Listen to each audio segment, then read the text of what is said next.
करण्यापेक्षा ज्यांनी मोर्चे काढावेत, आंदोलन करावेत आणि ओबीसीच्या हक्काचं संरक्षण करावं। फोटोवरून भांडण आम्ही करणार नाही, फोटोवरून आम्हाला काही बोलायचं नाही।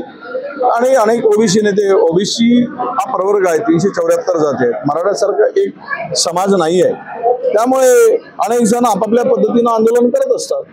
त्यामुळे ह्याला काहीतरी वेगळं फाटा फोडण्याची किंवा याला वेगळा अर्थ काढण्याची गरज वाटत नाही, असं माझं मत आहे। मी इकडे विदर्भात काम करतोय, बाकी मराठवाड्यात काही भागामध्ये फिरतात, भुजबळ साहेब फिरतायत आणि एकूण सगळ्यांची भूमिका ही प्रामाणिक आणि इमानदारीची असावी। बघा, त्या GRला जो विरोध करेल तो GR रद्द करा अशी स्पष्ट भूमिका घेईल, त्याला कुठे फाटे न फोडता तो ओबीसीचा हितेशी आहे असं मी म्हणतो। त्या संदर्भात लक्ष्मण हाकेने पोस्ट देखील केलेली आहे की मी प्रामाणिकपणे भांडतोय म्हणते आणि मी बॅनर छापू शकत नाही, गाडीला पैसे देऊ शकत नाही, मी आंदोलनात असेल किंवा नसेल नाही। काल परवा त्याच्या समर्थकाला खूप मारहाण झाली आणि उलट त्यांना ट्रॅप करून कोणीतरी पैशाचं आमिष दाखवलं, त्यांनी मागितले नाही आणि त्याच्यावर आरोप लावले गेले।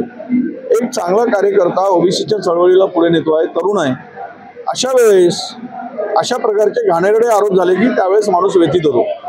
ते व्यथित होऊन त्यांनी तशा प्रकारची पोस्ट केली असावी। माझं त्याच्याशी आज बोलणं व्हायचं आहे, मी बोलणार आहे रात्री आणि त्याला सांगणार आहे की तू लढ, आम्ही तुझ्या पाठीमागे आहोत। हे लावणारे सुद्धा कोण आहेत, हे वाद निर्माण करणारे कोण आहेत, हे मुद्दाम अशा प्रकारचं बॅनर लावायचं निवडणुकीच्या तोंडावर आणि राजकीय फायदा उपटायचा, हे धंदे त्यांचे आहेत, भारतीय जनता पक्षाचे। अशा प्रकारचे जातीय विष पेरण्याचं काम तेच करतात। होऊ शकतं त्यांचाच कुठला तरी माणूस वेशभूषा बदलून हे बॅनर लावलं असेल, सरकारने शोधावं तो बॅनर कोणी लावला। सरकार कोणाचे आहे? दिल्लीपासून गल्लीपर्यंत भारतीय जनता पक्षाचे आहे ना। UP मध्ये सरकार कोणाचं आहे? त्यांचंच आहे ना।